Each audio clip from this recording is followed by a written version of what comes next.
Come on. Come on.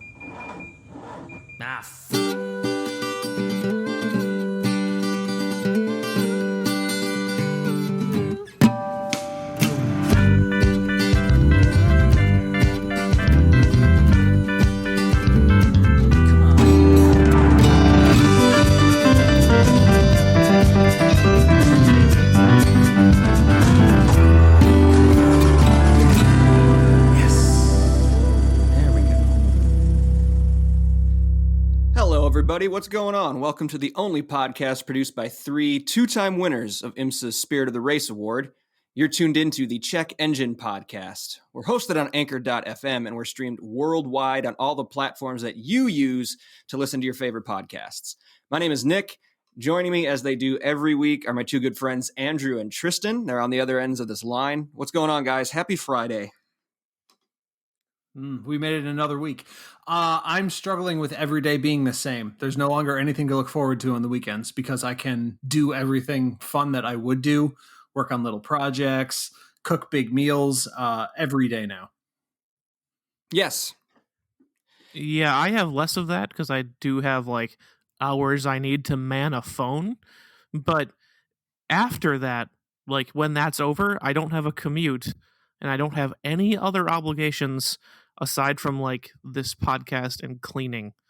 So an extra 2 hours minimum a day, which is crazy. Right. I have at least some time to do those things. The weekend means less, but not nothing. It's weird. Like I've had this discussion on calls with people for work. Like we've all come to the consensus that it is much harder now to remember what day it is than it was a couple of weeks ago when we were still able to leave. Yeah, because it definitely doesn't matter. See, now I also have to man phones. However, because I don't work with, 7,000 people, I just gave everyone my cell phone number.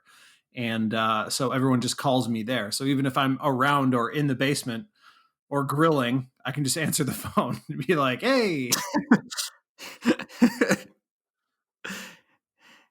Yeah, that's pretty nice. That's pretty nice. I don't get it. It that. Is nice. So, as you can tell, folks, news is moving a little slow lately. So, boy, is it ever. We don't have entirely a ton to talk about with you this week, so we're just going to kind of make it up as we go. I don't know if there's any other better way to describe it than that. Not at all. Not at all. This is also a convenient moment to try and trap Nick into revealing information about himself. Because, I've only known him a couple of years, really, but Tristan's probably known him 25 years. Basically forever. I don't even know I don't even know how long at this point. Yeah, and do you actually know anything about him? I think I know things about him. We're going to make like an impromptu Nick quiz. Not all of us. It can be all of us. But wait, though. But Nick, you say that jokingly. I almost actually did that. For real. With these, made up a Nick quiz. Oh. I'm down for it. I don't know if the listeners will be. But I was going to compose it entirely of icebreaker questions that I found on the internet. So they would all be terrible. I don't know if you guys have looked at some of these lists, but they are so depressing. Yeah, they're generally icebreaker questions. I think are bad on purpose because if everybody is stuck answering bad questions, you bond. That would be my assumption. That might be a good thought. I never really pictured them as being intentionally awkward. I pictured them as being accidentally awkward because typically the person who introduces the icebreaker game you're going to play at the conference or meeting is socially inept, but they've been told throughout the entirety of their lives that they're funny. So that is typically the problem. God. That's true. I think of the last major conference I went to had a guy like this, in front of however many, a few hundred people. He's like the MC. And because I work in tech, his core joke, quote unquote, of his intro speech was how this company was going to change a major core feature that everybody hates in the product that they produce. And no one thought it was a joke because everyone hates that feature. And so he got to thank the God end he's of the changing intro. it. Everyone was like, what? Oh. And so he got to the end of his presentation and went, I just realized that nobody's been laughing. And we were like, at what? Laughing at what? And so, he revealed his faux pas, and I literally never saw him again for the rest of the conference. Hopefully he died Did of he embarrassment. implode from shame? Yeah, he imploded I from can shame. only hope. But, I mean, that was, I guess that was his icebreaker, the long and boring story. But what else are you going to listen to, honestly?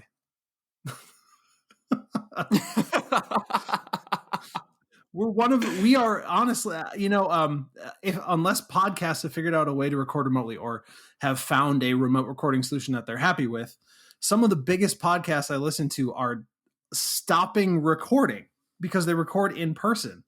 And they're like, oh, well, we don't want to do remote, or we're not happy with the audio quality when we're remote, which is understandable, but it really surprised the heck out of me because podcasts are now made is the for time this. you should be Right? People have nothing but time.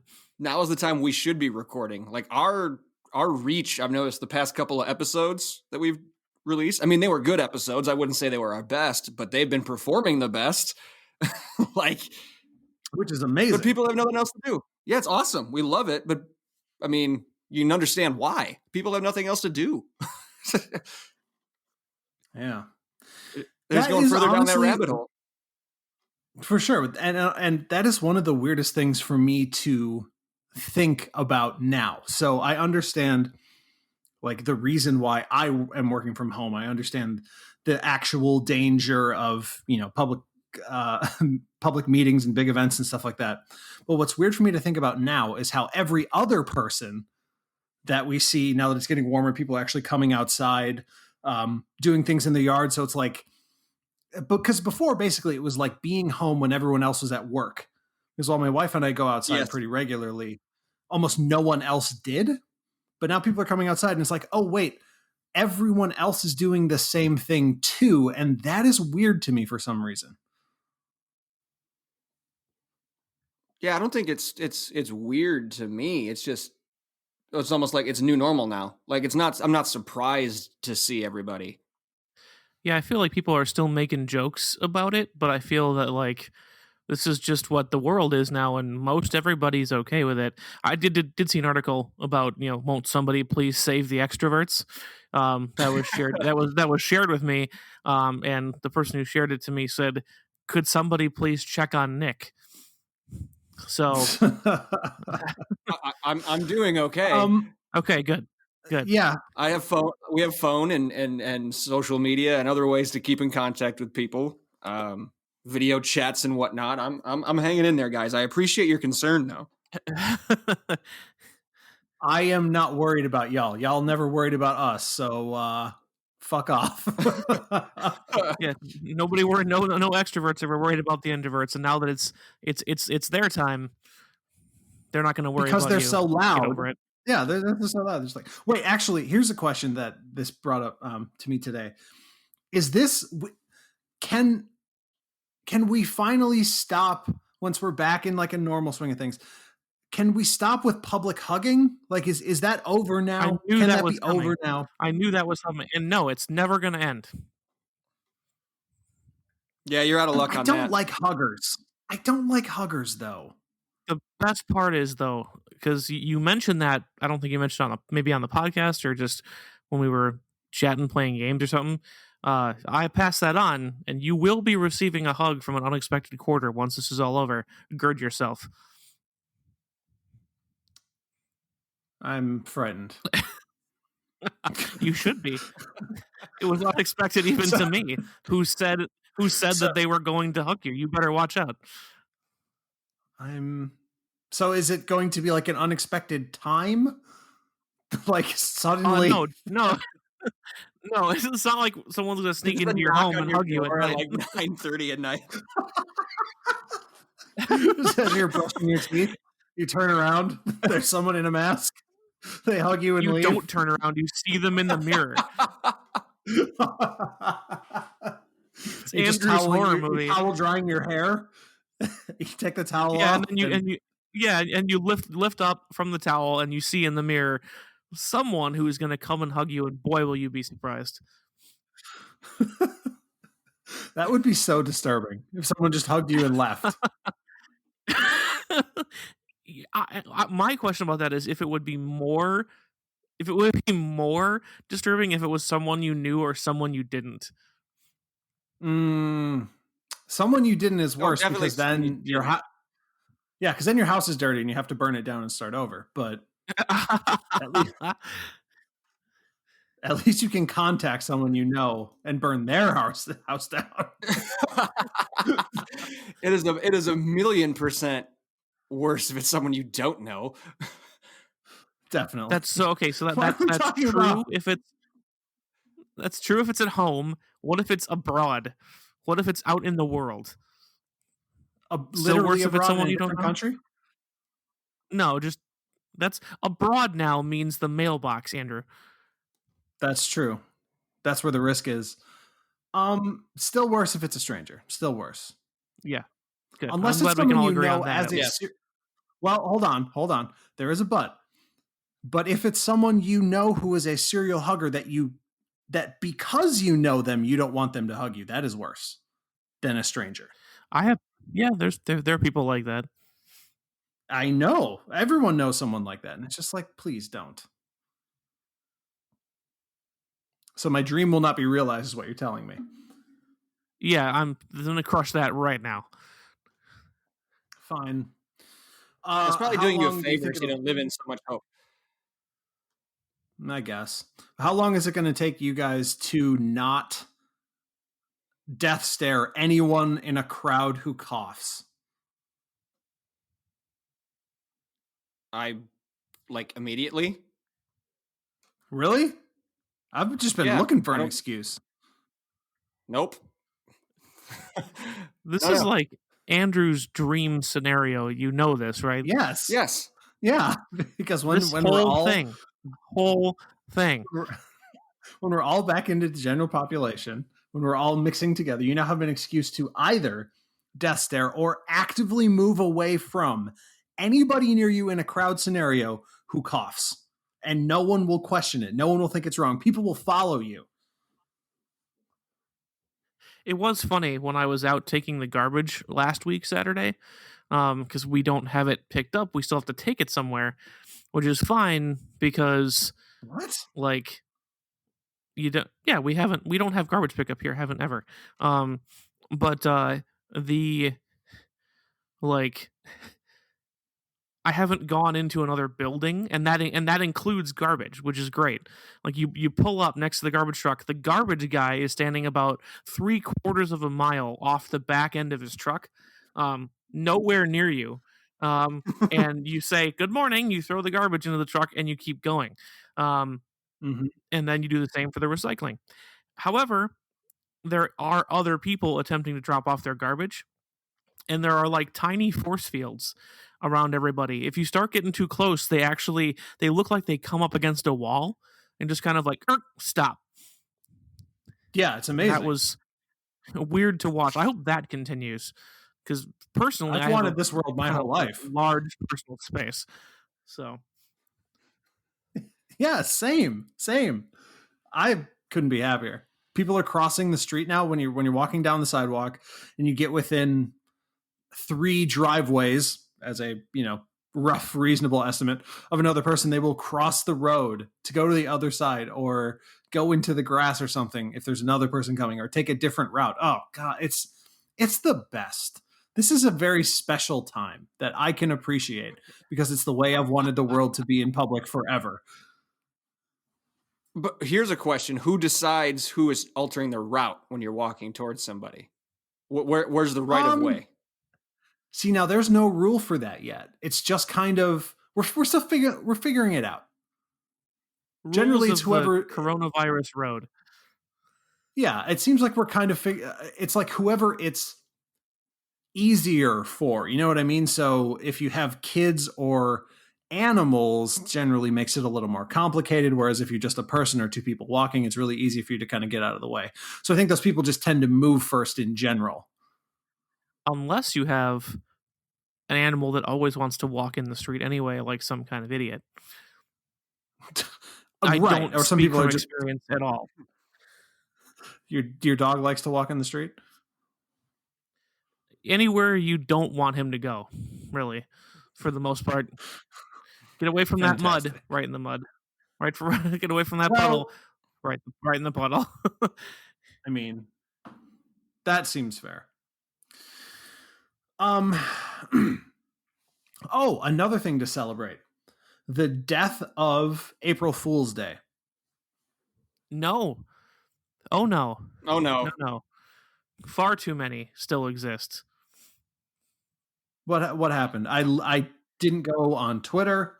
I didn't go on any social media. I barely even used the internet. So just because you didn't participate doesn't mean April Fool's is dead. Let's agree to disagree on that, but continue.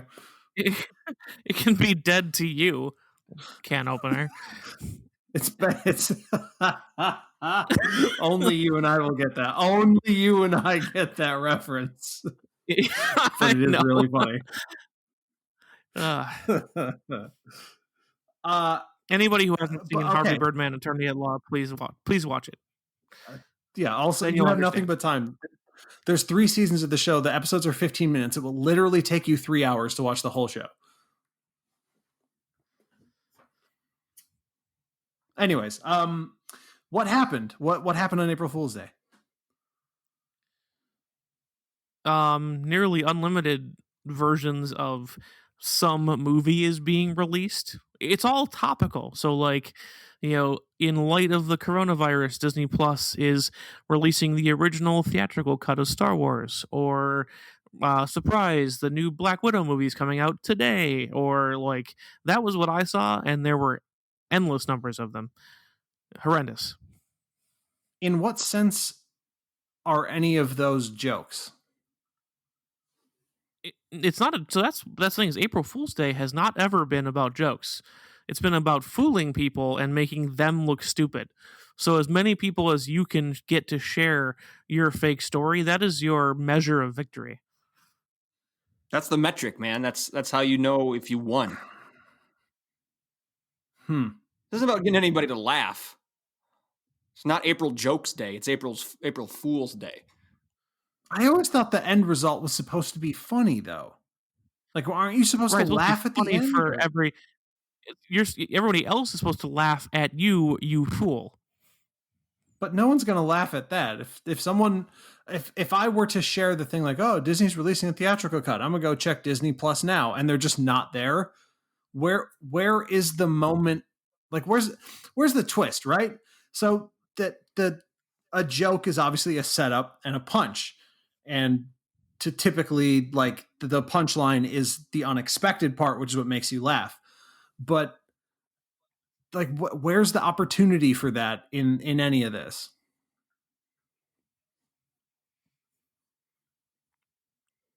I think, again, it's April Fool's Day, not April Jokes Day. Maybe I'm just overthinking it. I think you're missing the goal here. I guess I just didn't think there wasn't. No, I really thought that that was pretty much dead, except for one thing I did see, and horror of all horrors, it's actually car related. Oh, really? Did you guys see this? No, I don't think so. Maybe. What are you talking about? Well, on Instagram, Hyundai released 3 concept cars. Well, sort of. I mean, they were supposedly N versions of that Vision concept of the Nexo. Yes. And most importantly, a full rendering of a Palisade N, which looks fucking incredible. The rendering is absolutely amazing. I'm looking it up right And now. I guess it's kind of an April Fool's joke type thing, but the problem is the last time Hyundai did something like this as a half joke, half concept, that car is now testing to be put into actual production. That Santa Cruz truck, they're actually making that now, and that was once sort of this same kind of thing, like a jokey, concepty type of thing. So this, if I had to guess, I would say this definitely will result at some point in a Palisade N. And if it looks anything like those renderings, it's going to be the best looking SUV on the market by a million miles. Yes, it is. I'm looking at it right now, and I'm drooling on my phone, guys. It's incredible. Nick, what did I tell you about? Don't break your phone. This is the personal phone. It's not the work phone. You got nothing to worry about. Break away. What's the other one? What's the other one they have here? The Nexo N. Yeah, the Nexo and they're an N version of their was it something like Envision concept or whatever it was? Oh yeah, there it is. That Prophecy. latest concept they put out. Yeah, thank you. No, yeah, Prophecy concept. The Palisade though, in that what is it? Ice blue? What's that blue color? I forget the actual name of the color, but yeah, it's the same, probably N blue. Yeah, N blue with the red trim on the bottom. Performance blue. Performance blue. That's it. Looks actually the Nexo doesn't look too terrible either, but the Palisade's really cool. The Palisade that's coming. Hits it completely out of the park. Yeah, it's got to be. The next update. There's actually 3-4 years. 2023 like Palisade N probably. That'd be so amazing. The day after that, there was another related piece of Hyundai N news from Auto Express, who got some exclusive images of the i20N. And so that's the Hyundai would be the Hyundai Accent N version. And oh my God, I don't know who they have working the controls at N Division now, but wow. Wow, is this thing good looking. It's completely incredible. Again, looking it up now. This would be basically their Ford Fiesta ST, right? So a smaller 200 horsepower hatchback. That looks good. That looks amazing. Wow. Yeah, that does look pretty nice. Yeah. I assume they still have the guy who worked at BMW designing these things, because, it does look like a Golf or what was it, the Polo? Yeah, it's the Polo. Is that the littler one? That's the VW group, not BMW, but yeah.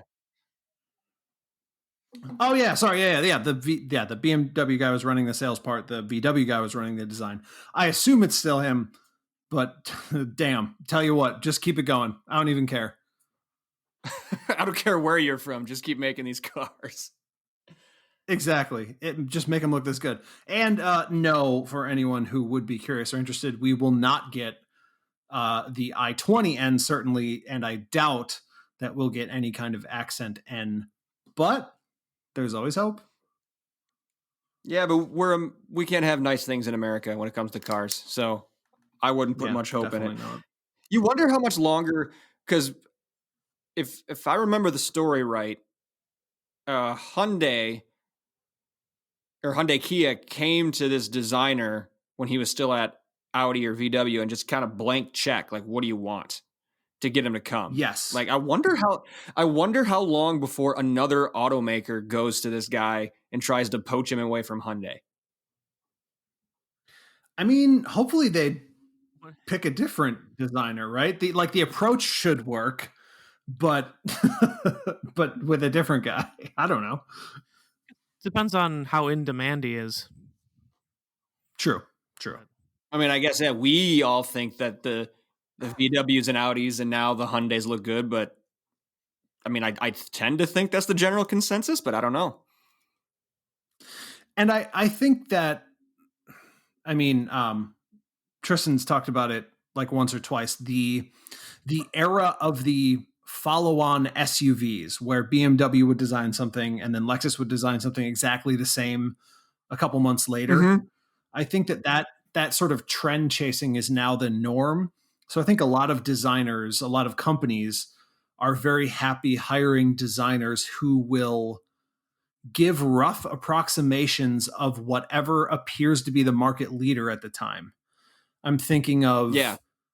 I'm thinking of maybe, it's probably almost 10 years ago now, 7 to 10 years ago, when Infiniti redid their whole product line. It should have been under when Denison was there, Denison, whatever his name was. And they brought out that amazing sedan. The, what is that thing called? The G something? G70? Yeah. No, that's the Genesis. That's Genesis. Yeah. G35? G30. Oh. The Infiniti G35? No. The one that they're somehow incredibly still making today. The Q50, of course. Oh, the SUV. No, the Q50 is the car. QX50 is the yes, exactly. Yep, yes. The Q50, when that first came out, that car looked absolutely incredible. And then there was a little bit of a chase after that.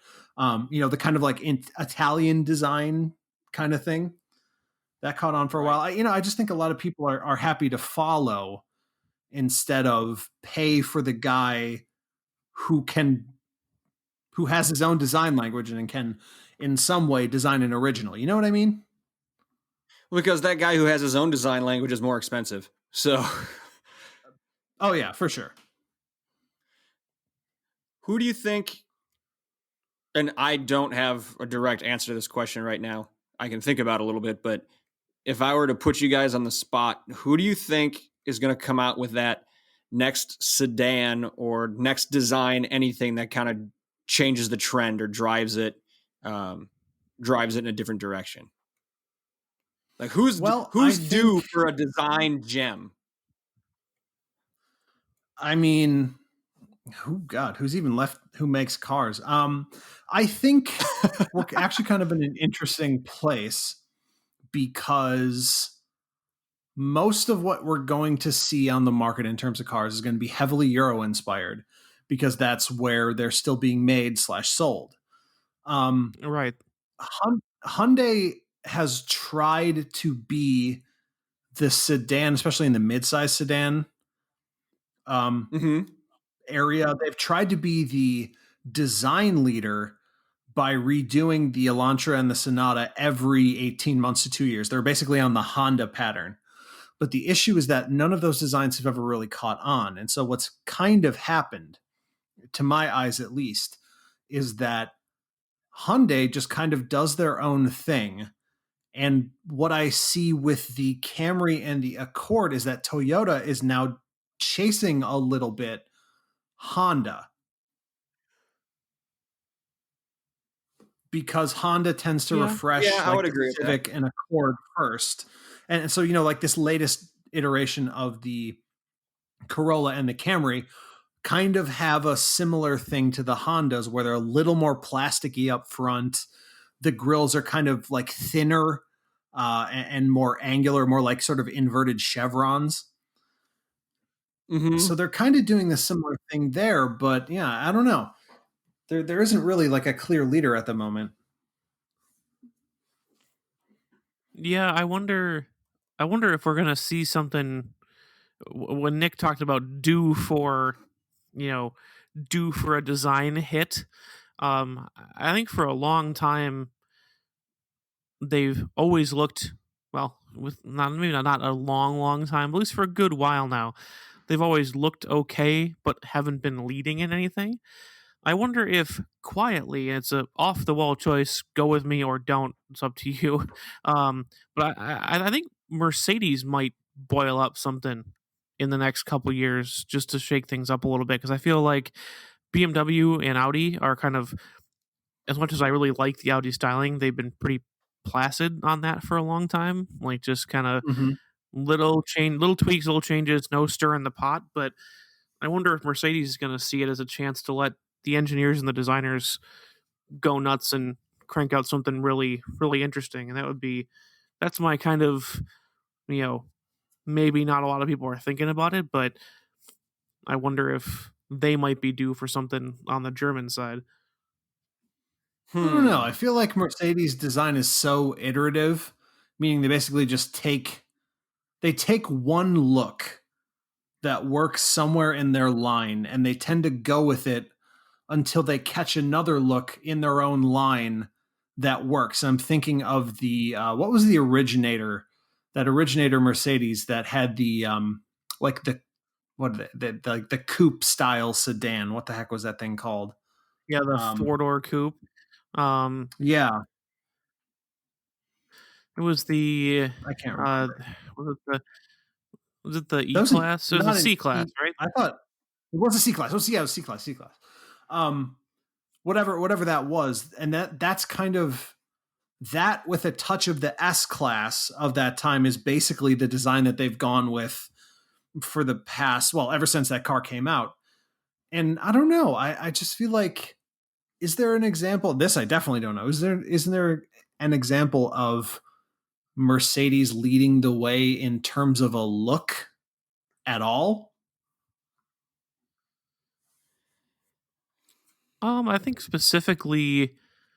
I think specifically the AMG GT um kind of brought some aspects that we're starting to see even in stuff like the Supra, kind of the, you know, all the way What? down, from there to there. I'm just pulling up the because that was the first thing that when I saw the Supra that it kind of popped to mind. Um, it's like everything except the front fascia.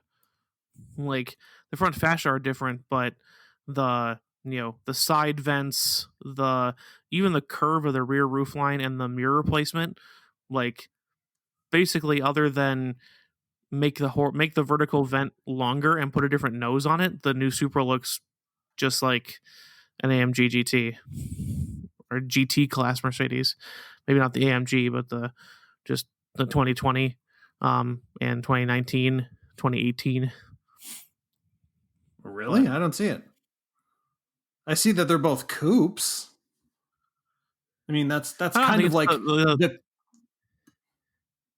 yeah, but like the yeah. slope of the roof line, and if you look right in front of the front wheel, there's like the grill, but then there's also like an air vent. The Supra has like the grill and the lower vent, and I don't know.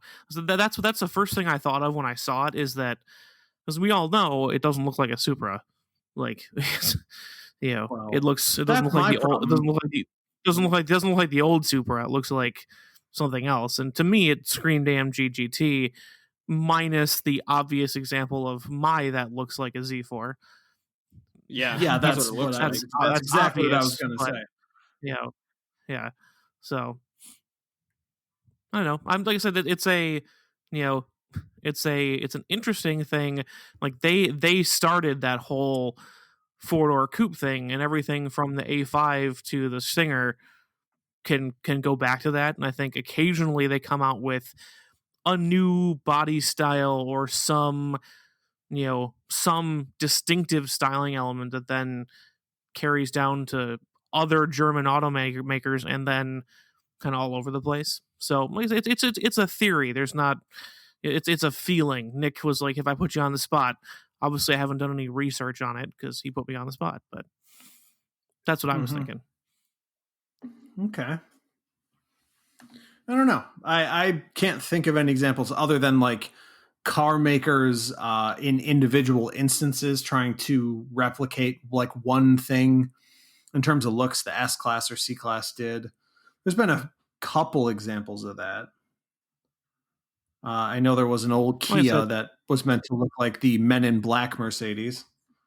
yeah, the Yeah. Amante, Yeah, I dude, the believe it was. Amante. Yeah, yeah. Yeah. Oh, So I mean, like I said, God. it does catch on places, and like I said, it's not so much like, oh, they've set the trend for what sedans look like. It's like they'll come out with you know some new type of body style, or they'll set the standard for 10 years for what like, because for a long time it was like, okay, all the coupes looked like Mercedes SLs, and now a lot of them look like AMG or just regular Mercedes GTs. Like, it's not so much like the sedan necessarily, but I think that's where they would have some space to do it right now. I feel like they haven't really changed or impacted the sedan in a while, and it might be time to do something weird, but who knows? Can I tell you It's funny who you I should think it's bring- not? Yes. Yeah, who is it not? BMW. Well, no. What? Okay. I don't think Yeah, anyone's thinking agreed. that. Yeah, I don't Good. think there's anyone out there who's going to predict that.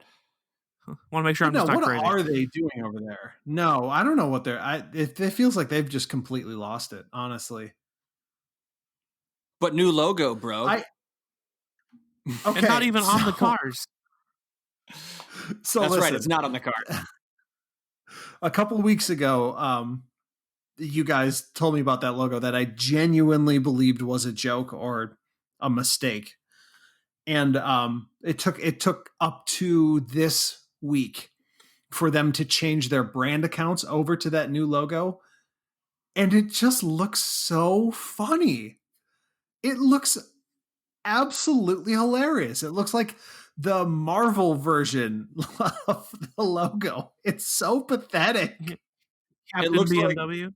It looks like someone's driving a BMW in South Park. Like it's just like a very Yeah, flat yes. 2D version of it. How long before they give it up? Honestly, how long before they give up on it? Well, how many people are coming at him with flaming branded coffee mugs? Like it just, I guess it depends on how bad the following, what that uproar is. Like, cause I could honestly care less. Right. I Oh, don't think so you could I, could, but you I still really think- care. Of course not, but I So- still don't think it makes it 18 months. I don't think it makes it a year and a half.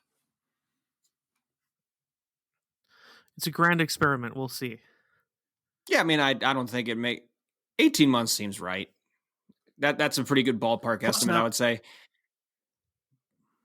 Plus, now you have to think of all those angry, seething BMW fanboys, and they do seethe, are just sitting home mercilessly tweeting at the BMW brand accounts how much they should kill themselves because it's the internet, and that's basically all you tweet at other people. It's very true. Yeah, I don't give that too long. But I kind of hearken it to. I remember when a few years back when the Marquette athletic department was changing their name from the Warriors and to something, and like they picked the gold. no. Like they It's picked- what's so funny. They picked They the picked that, golden. and it lasted about. No, it's just gold. And It then it was lasted golden. for about 48 hours. And then it was about 48 hours, and then it went to Golden Eagles because the uproar was so negative, so bad, so fast.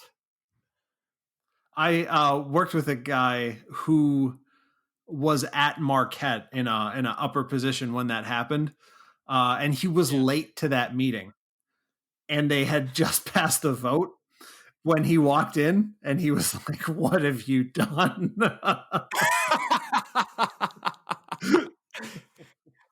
Yeah, formerly known as, so the Marquette Golden Eagles, formerly known as the Marquette Warriors, Blue and Gold, Gold, Hilltoppers, and Golden Avalanche, but only the football team. Golden Avalanche. Oh God, it was the gold. Yeah, you're right. Oh jeez.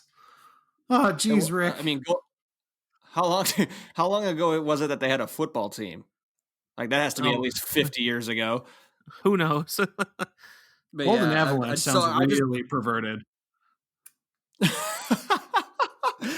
But yeah, anyway, just like that's kind of what's this whole BMW logo change is reminding me of. Like it came out and people are like, what the fuck are they thinking, man? And like, there's going to be too much pressure and they're going to change it back or pick whatever option 2 was, whatever plan B was.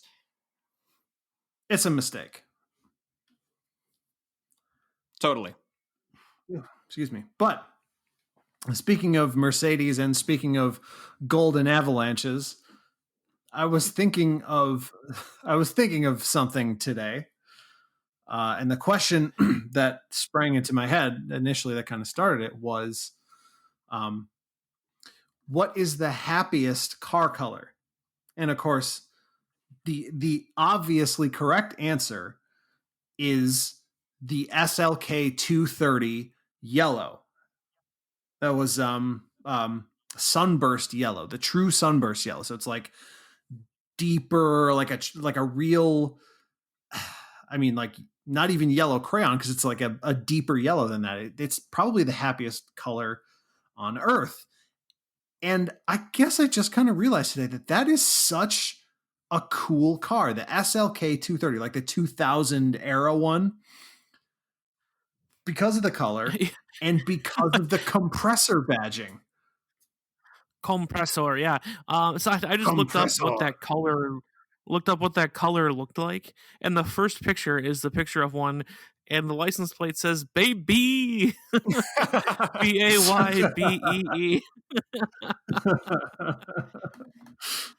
Love it. That is a deep yellow. So good. The probably appropriately, the Beetle came in quite a few jaunty colors as well. The Beetle, I think the shape of the Beetle helps in that too, though.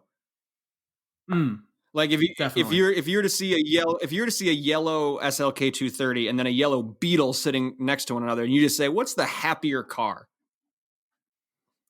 I would go with on either one. Ooh, that's true.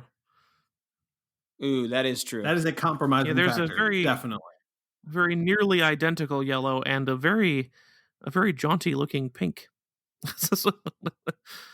On a Beetle? Pink? Yes. Yeah. They've had most colors, really. Well, I mean, when the new Beetle was announced, the poster version of that car was actually yellow, and I remember that being, there was like a thing about it for some reason, right? Wasn't there like a reason why? I don't know. It's also the one my sister had. It was the yellow one. That's right. She always has yellow or bright color. Doesn't she always drive yellow cars? Yeah, it's literally so she can find it in the parking lot. That's not a joke, and she loves it. It's true. You go somewhere with her, and you're like, "Where's the car?" Oh, wait, I can see it from 4 miles because it's so bright. I buy it. If you love that color anyway, go for it. It does make finding your car easier. Genius move when everything is silver or black. Yeah, that is well played. I mean, it definitely helps with Meg's car. It's bright green and never hard to find. Yeah. That color is really unique too. How many of those were on the lot when you bought it, Andrew? Like what that color? One. Yeah, just the one you got. And there was also a blue one. Correct. Well, the disappointing thing about the Kona, I mean, I really like that car and whatever, but they make a bunch of really cool colors. So there's a really bright orange, bright blue, bright green, and there's a matching bright green. Yeah, the bright blue is great. There's like I think it's like a sunset or sunrise orange as well. That's really nice. But the green has a color matched interior. Green accents all over the cabin. The other two don't, and that's really disappointing. Because if the orange had a color matched interior, that would probably be even better. I'd buy one immediately. That would be really cool. That'd be really cool. Guys, I have a question for you. With a little bit of background information. So, for whatever reason, these past few months, I've been starting to kind of get an itch.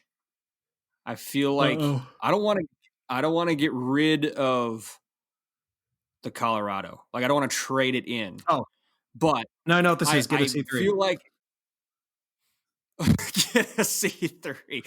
No, I've been feeling the itch to get another affordable, fun, just complimentary car to what I've got. Now, it's probably C4. not the most responsible thing.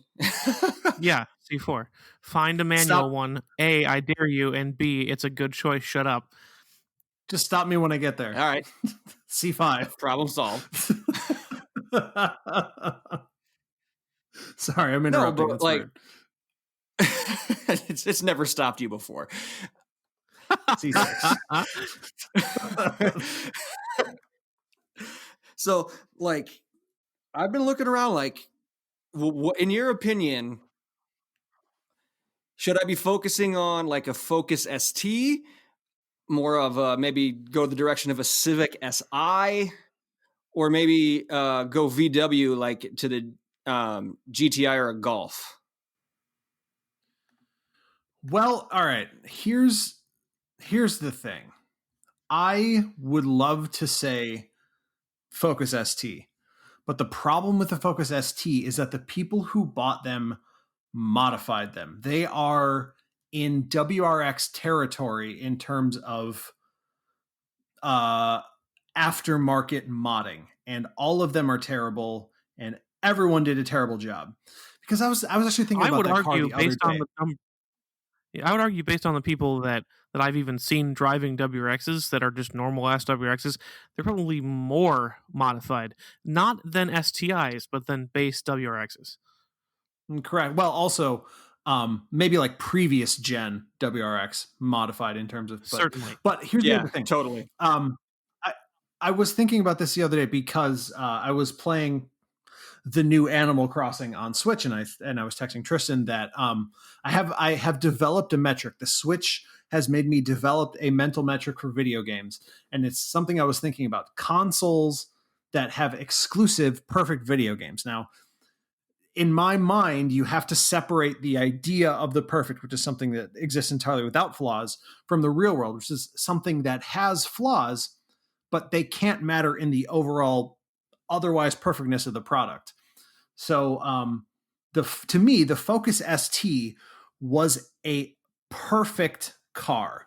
The shifter was incredible. The interior was great. The outside looked just fine. It sounded good. Tons of room. Good color selection. It was a perfect car.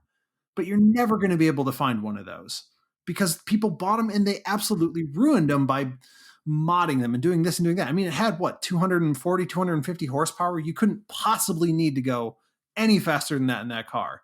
And it's just a bummer because they stopped making it because the Ford's so stupid. But anyways, I love that. Off track.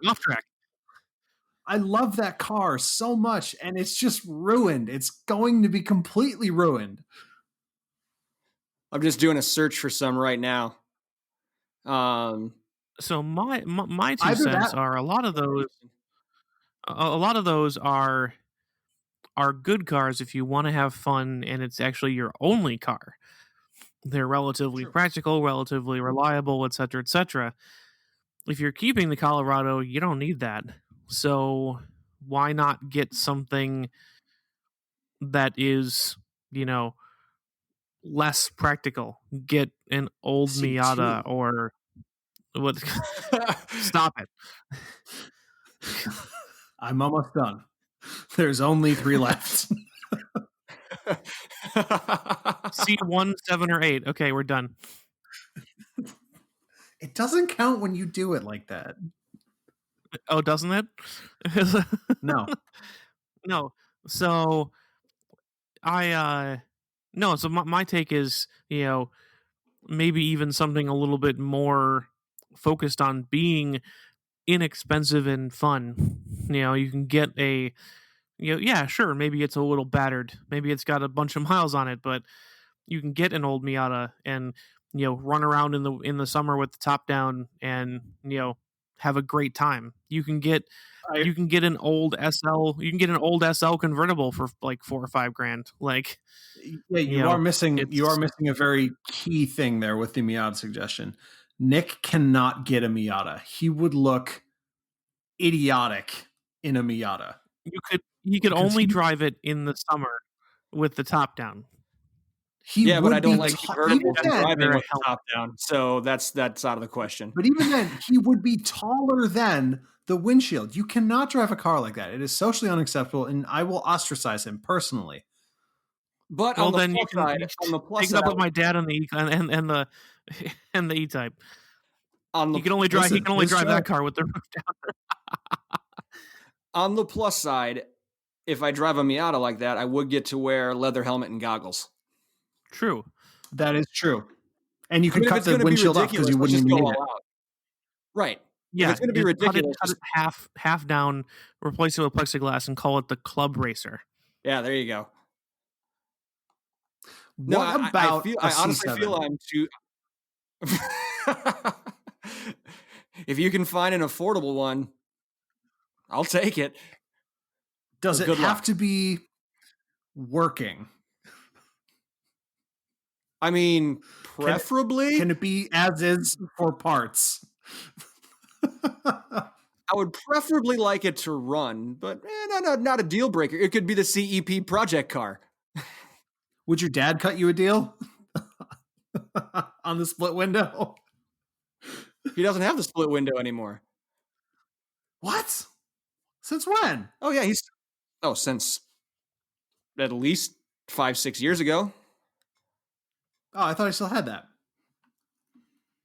No, he's got the 69 Stingray. He doesn't have the split window anymore. It's a shame because he Well, made me that's what you swear should in my get life then. that I wouldn't. Yeah, split window. That's the rarest one. Hold on. He made me swear. What? All right. I just want you to know that 63 split window for sale, original paint, factory silver, only $185,000. Only 185? Whew. Yeah, I got that on me. 185 off the lot.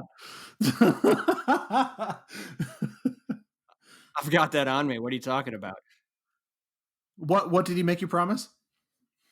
That I wouldn't sell it after he died, and then he went and sold it. Well, he knew you would do it, so He's just gonna beat me to the punch. I'll show that's him. right. He was stewing over that, man. He was stewing. He was losing sleep over it. However, that said, Tristan does have a point. And I guess the question would be, if you were to get a second car, what would its role be? Would you look to reduce the amount you drove the truck, or would it be a summer car? I'm just looking for something.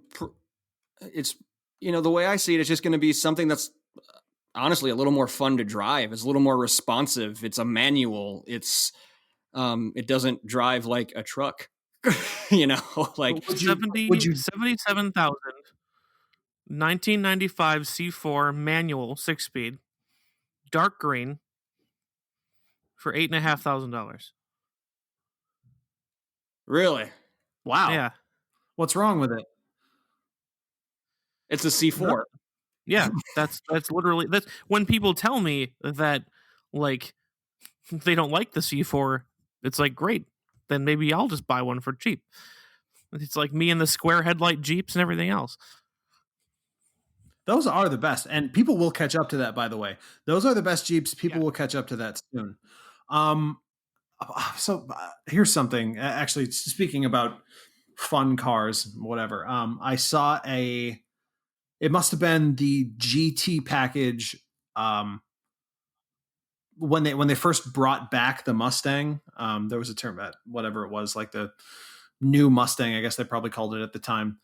The top trim of that car was a GT with a 4.0 liter engine, and that is a tragic number to see on the side of a car. I don't know what it is. Like 5.0, we like 5.0. We like 4.2. Yeah, that Coyote. That's good. Yes. Mhm. But not 4.0. Anything over 4. But 4.0 doesn't even look good, and I don't know what it is. maybe because This is all long. maybe our brain is used to seeing like 50th anniversary be special. So when your brain Oh. kind of mistakes 5.0 for 51st, it doesn't immediately write it off. But you look Could at the be. side of the car and it's like 40. You just mean like old, like 40-year-old. It's right. It's an unexciting number. 40 is an unexciting number. Now, if you differentiate it and go 4.2, it's like, oh, that must be a displacement versus an anniversary edition that's not exciting. I don't know. Could be. I think I may have an answer to what he should buy. However, I will have to. You said you hated convertibles, right, Nick? No convertibles. Yeah, I barely even drive with the window down, much less with a full top What? down. I just don't like the wind and the buffering. It's just not my thing. All right. You know what's weird about that? I used to feel the same until I got the Veloster, which is the best windows down car in existence because it doesn't buffer, because it only has 3 windows that go down. So you're suggesting I get a Veloster? But it's true. No, I don't think you'd like a Veloster, honestly. Why is that? I like yours, at least from the outside looking in, I guess you can say.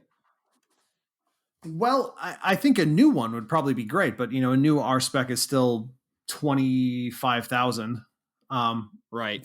That's what it is. Honestly, the new R spec with the independent rear suspension is so much better than mine. It's kind of not worth even looking at mine. It's that much better. It's shockingly better. Really? They did so well. I'm thinking of something kind of a little freaky, and I'm hoping that we can find something good. How about, well, that's kind of expensive. Wondering if we can find a Cadillac that maybe not V, but maybe like the ATS line that's got some fun to it. Because I think they still made those with manuals, didn't they?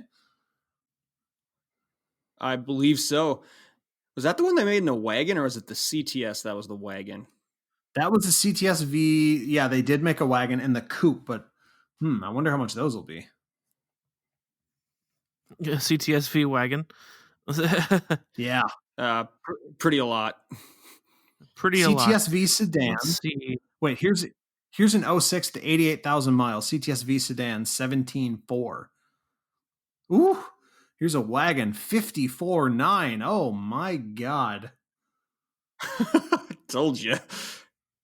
No one is going to pay that. No one's that stupid. Let's see. Wonder if this is still a thing. How about a Dodge Dart? You want a Dodge Dart? No. They can practically give you one of those for free. Yeah. I'm sure you can still find one new. Maybe if they paid me to take one.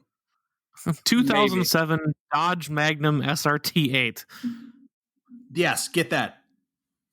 Damn. How much? Depends on how nice you want it. Anything from 13,500 to about 29 for a freaking mint one. This is a 2006. It's on Carfax's website. And it's a 2006 SRT8, no major damage, one owner, 17,000 original miles for $30,000. Wow. That is a cool car. The thing is new. It's red and it's new. Only thing about it is age. That's really That'd be pretty cool. That'd be pretty cool. The wheels, everything on it is fantastic.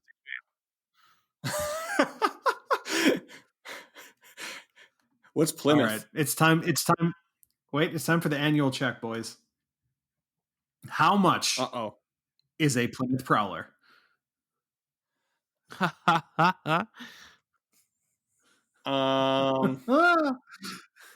Guess. Someone guess what a Plymouth Prowler is. For sale?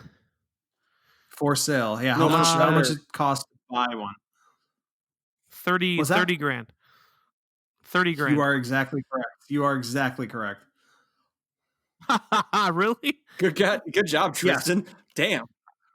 These are I was all just based between on, 25 and basing it on 35. the SRTA. Huh. That's funny. That's a weird thing to base it on, but you are exactly correct. So are we all getting Prowlers now? Yes. Yeah. This one For an has a picture of the impractical trailer, car, too. yeah. It is a convertible, though. Why did they He doesn't make have to this? put the roof down. Yeah, that's true. What about how much is a G8 these days? Ooh, that's gonna be probably pretty pricey.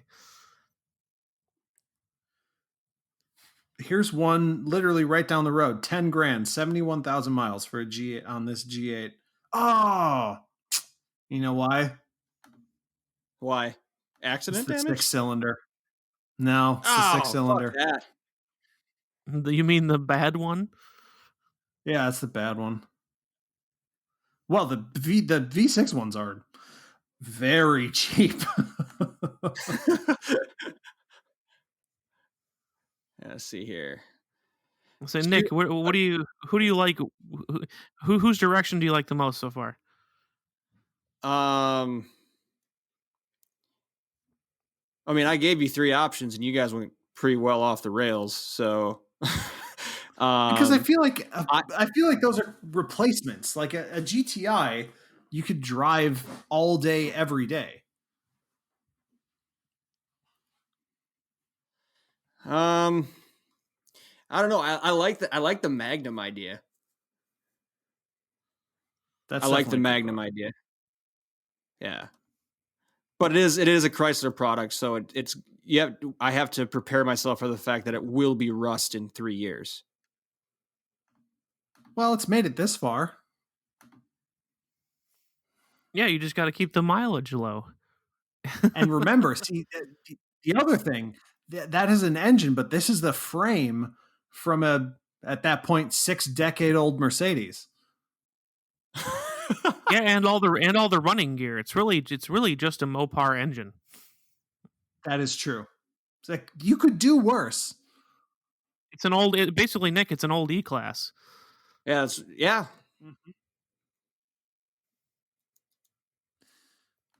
I'll take a look into more. Unrelated to absolutely all of this, here's something totally random I was thinking about today. If you had to eliminate one decade of supercars from the 80s, 90s, or the first decade of the 2000s, which one would you pick? Ooh. Ooh. That's tough. So it's not like they just never existed, right? Like it's not like automotive technology was set back. They just never existed at all. Like wiped from memory. Yes. Do So you'd lose, to give you an like in the 80s, right it'd be now? like a 959 F40. What? I was just gonna say to give me a minute to think because I'm trying to think of which. So yeah, the 80s gives you the F40, the 959. It gives you the Diablo, Testarossa. Mm-hmm. Testarossa. Countach. You can't lose the 80s. The 90s is the McLaren F1. Ooh. Yeah. The McLaren F1, the original NSX, EB112 Ooh. Bugatti, maybe 110. Sorry, I don't know why I said 12. And you've got weird stuff. The Panos Esperante. Ooh. Yeah, that's actually kind of a cool one. Diablo GT was 90s. The original Dodge Viper, which these people are classifying as a supercar. Yeah. I mean, yeah, I don't know if I classify that as a super. See, the problem is there's too much in the 2000s. car. Yeah. There's way And too then much there's in the this article 2000s about to get all rid of the that. all these weird ones. They've got like that weird Yamaha with the F1 engine in it, that crazy V12. Yeah, but here's the thing, like, so the Veyrons in the early 2000s, right? You've got Mm-hmm. the Koenigsegg is in the 2000s. The Oh man, that's R8, tough. the The 911 R8 is in the GT3, the 430. 458. That's got to stay. That's got to stay. So it's I between think the I would 80s have and the to, 90s. I think I would eliminate the 90s. See, I was going to go with the 80s, other than it kind of like birthed that culture, like the rules where like it doesn't necessarily set back anything that comes after it. So for me, I would say get rid of the 80s. I just can't in my right mind say I like on purposefully eliminated F40 and a Testarossa. That is really tough. I can't like make that conscious decision to do that. I think I have to go 90s too for that exact same reason, even though the 90s also has the CLK GTR, which is beautiful.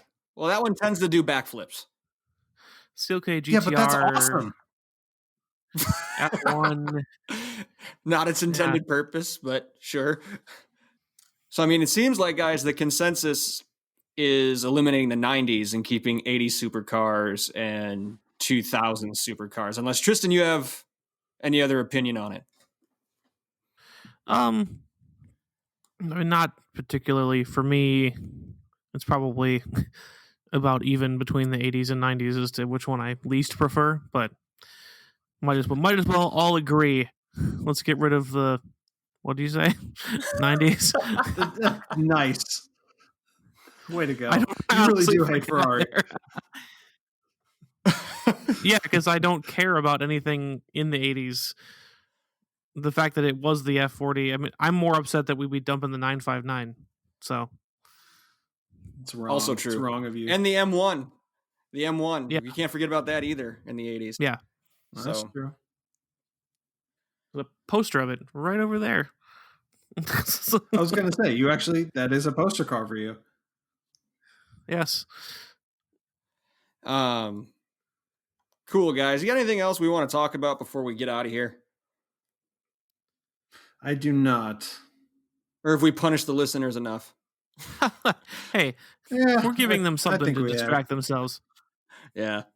Actually, you know what? Before I forget, one really quick thing. We talked pretty much, almost half the episode last week was about iRacing.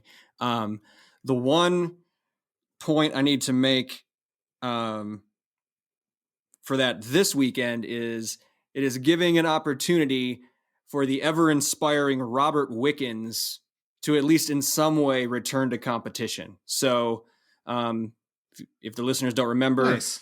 Summer of 2018, horrific IndyCar crash at Pocono. He was a rookie sensation who was essentially paralyzed from the waist down. His social media has just been insane as you watch him basically teach himself how to walk. And his rehab is going, it's excruciating for him, but it's going well. And his goal is to get back into an IndyCar.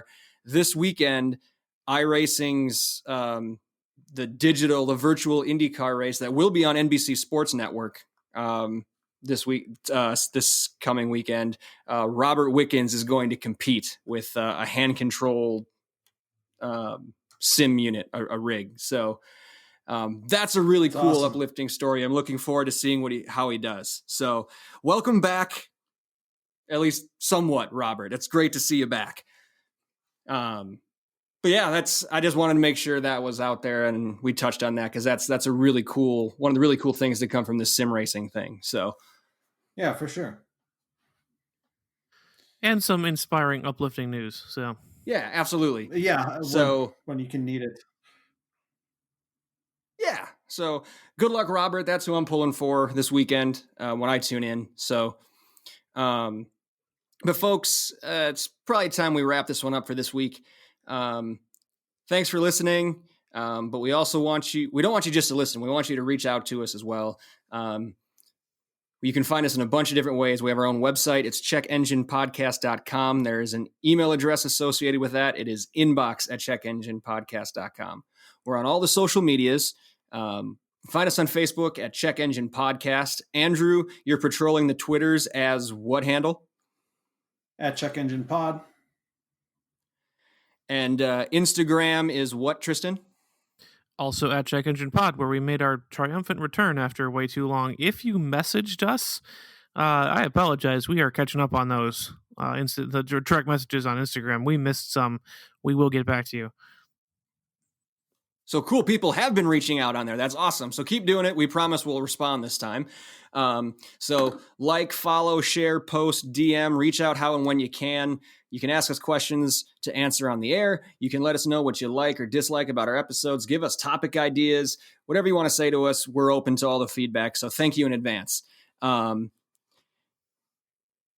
else you can do for us, if you haven't already, is you can leave us a review, preferably a good one. We appreciate that. Or you can hit that subscribe button wherever you are tuning in. It's free. You'll get notified of any new content we put out. And let's face it, during the times we're in, what the hell else do you have to do? So no harm done there. If you're really, really, really into what we're doing and you'd like to support us monetarily, thank you in advance. You have two options to do that. You can go to patreon.com/checkenginepodcast or hit that support button on our homepage over at anchor.fm. So that's anchor.fm/checkenginepodcast, and you'll see a support button right there. We don't see any of it. The three hosts here, every cent that's put on those support pages goes towards making this a better experience for you, the listener, be it through equipment or whatever the heck else we decide to put it towards. But none of it goes back into our pockets. So again, thank you in advance. Who or what are we thanking before we get out of here? I'll just thank anyone who's, and hopefully this applies to a lot of people now, but anyone taking it seriously, anyone staying home and laying low and keeping things going as best they can. Special shout out to anyone who accidentally or incidentally found themselves unemployed in a very tough time.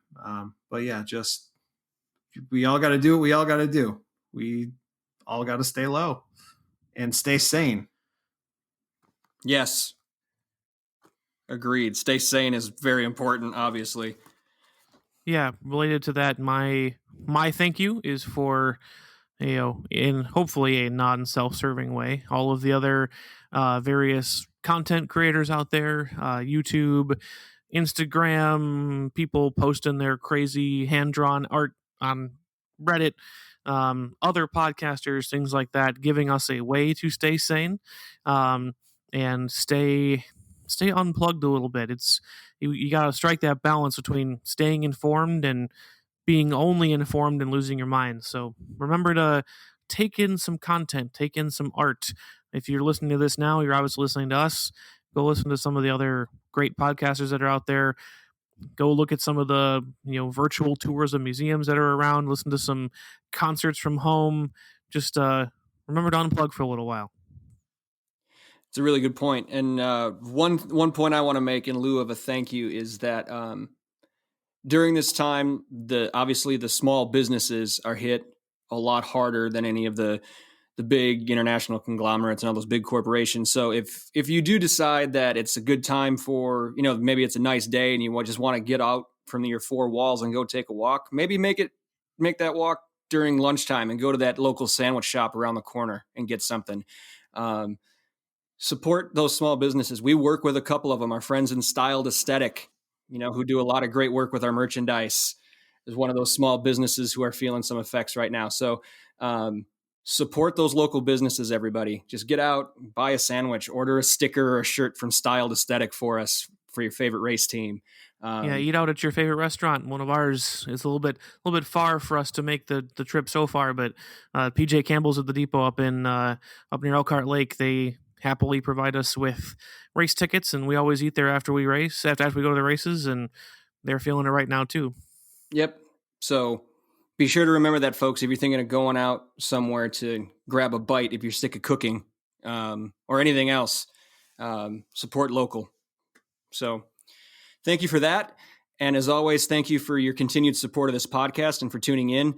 We love to hear from you. We love recording this for you, and we can't wait to do it again. But until then, stay safe, stay healthy, take care of yourselves.